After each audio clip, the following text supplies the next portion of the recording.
Buhok!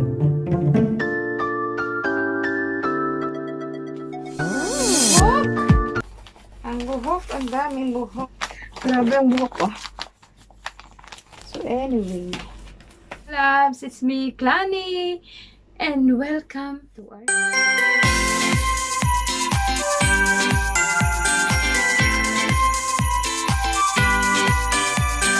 So, ang tagal-tagal ko na mga loves na hindi nakapag-vlog. Super busy.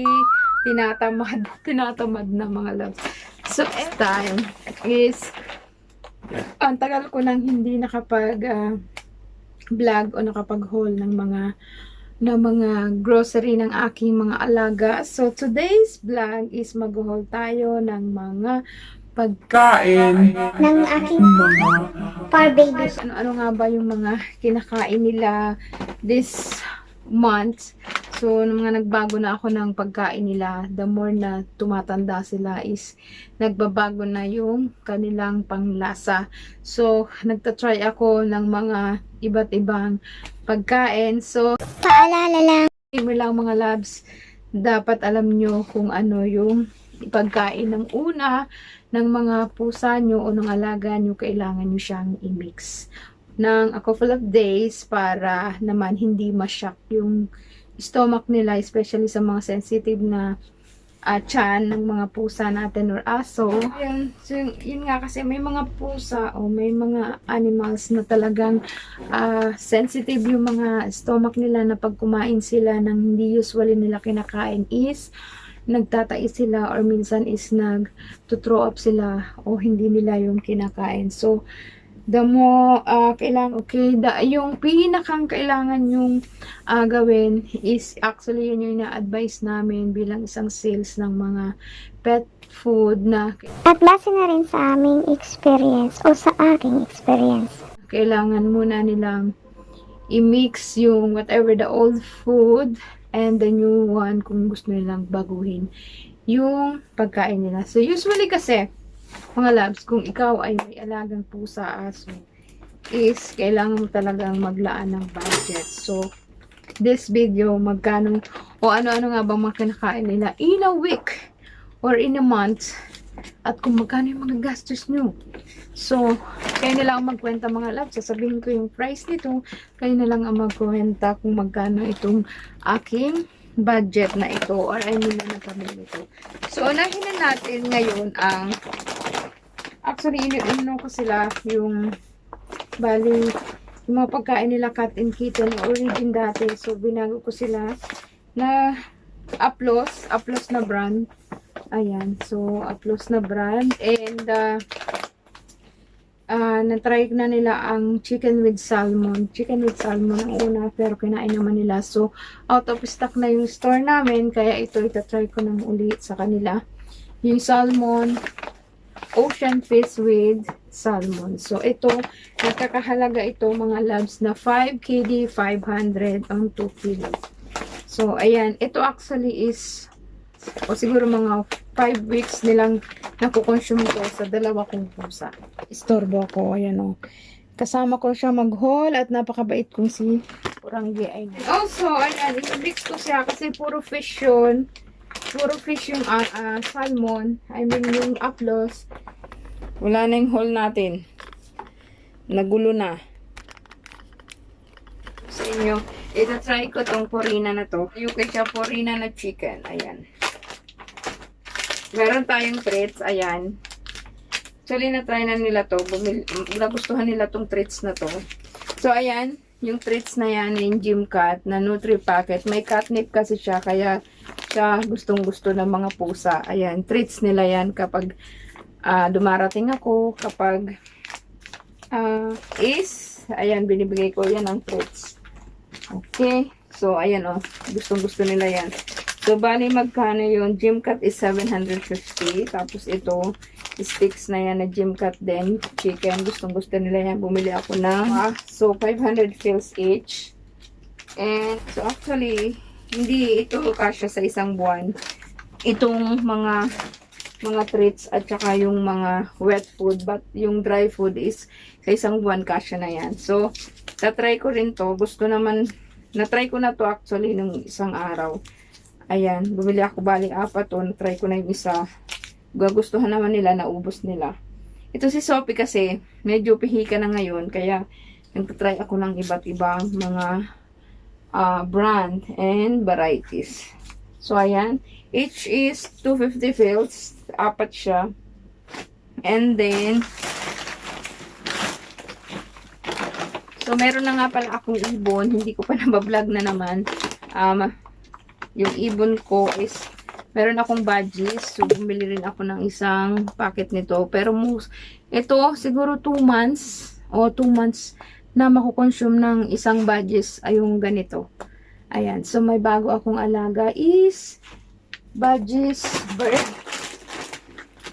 Saan ba na naman siya? Okay. So, bali yun ay 1 dinar 500.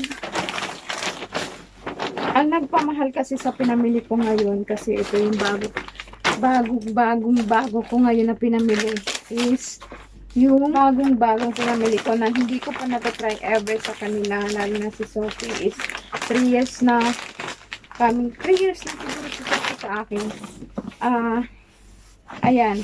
So, kasi matagal tong nawala sa stocks. Ayan, bumili ako ng fountain. So, itatry ko kung makakainom ba sila o iinom ba sila ng marami kapag ginamitan ko nitong fountain. So, ayan. Ayan yung fountain, mga loves, na drinking fountain ng mga pusa. So, itatry ko to, mga loves. Siguro sa another vlog natin kung paano i-set up to. And also, meron na tong filter. Tapos, bumili pa ako ng extra filter kasi every month pwede mo siyang palitan. Then every week pwede mo siyang hugasan. But, syempre kasi mostly ng item na namin sa shop is nauubos na. Kaya, kailangan mo kapag bumili ka, kailangan lagi ng extra. So, ito yung extra filter. Dalawa siya. Ayun, 1KD 750 to. So, kung gusto nyo mga loves na bumili o mag-try din itong fountain drinking water ng mga pusa nyo para hindi na kayo magre-refill ng everyday. Kasi ako nagre-refill talaga ako everyday. Para kasi pag nagsusuklay ako tapos yung alikabok kaya nalalaglag sa kanilang bowl ng water. So, and kung gusto nyo hindi na kayo mag-refill, may filter naman. So, ayan, bumili na kayo nito mga loves. It's so limited lang to sa shop namin. And hold for today mga loves, yun yung nagastos ko o yun yung mga binili ko for this, hindi ko alam kung hanggang kailan, basta this month yung sa salary ko, ayan yung aking pinamili. Sa ano na siya, 25KD 960 ang total ng lahat na yan 25KD 960, i-rate nyo na lang sa 160, 165, yun ang total. So, kung kayo may mga alagang pusa o kung gusto nyo mag-alaga ng mga pusa, so be ready sa mga budget na kailangan yung i-budget. Medyo pricey, medyo high budget ang kailangan ninyo kasi wala pa dyan yung ramel, wala pa dyan yung kanilang bathroom na yung every month na bumibili rin ako ng kanilang sand. Yun, kasi wala pa dyan. Kasi meron pa ako. Actually, nakatipid naman ako dun sa isa. Kung sa bago kong tinaray na sand sa kanila, siguro to 2 months kong magagamit yung ramel kasi 20 kilo siya. So anyway mga loves, yan na po yung aking haul for today na pagkain, treats, at saka yung bagong drinking fountain ng aking mga babies pusa. So, ayun sila. Naghihintay yan ng treats. You love? You want this? You want this? How about this?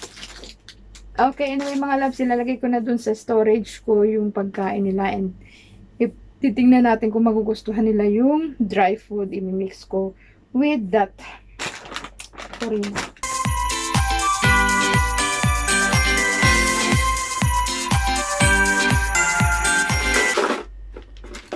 So, ayan, walang-wala na talaga sila. Inula na. Kailangan na i-refill. Ayan. Lagay na natin sa ating storage. Nilalagyan ko kasi sa storage to mga loves kasi yung si Orangge is kapag nakita nila to, naamoy nila yung pagkain niya, ngat-ngat natin niya hanggang sa makuha niya, mabutas-butas na. So, kailangan may storage.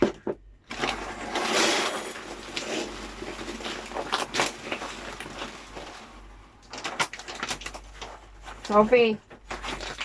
Orangge, no! Why you are so stubborn? Come on. Come on, come on.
Please do subscribe, like, and share. Ito patutulog na matutulog ng aking mga alaga.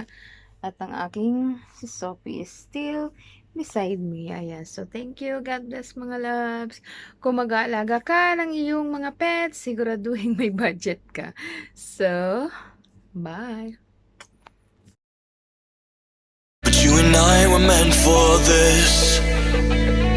You know, sometimes we hide behind this illusion that we're done.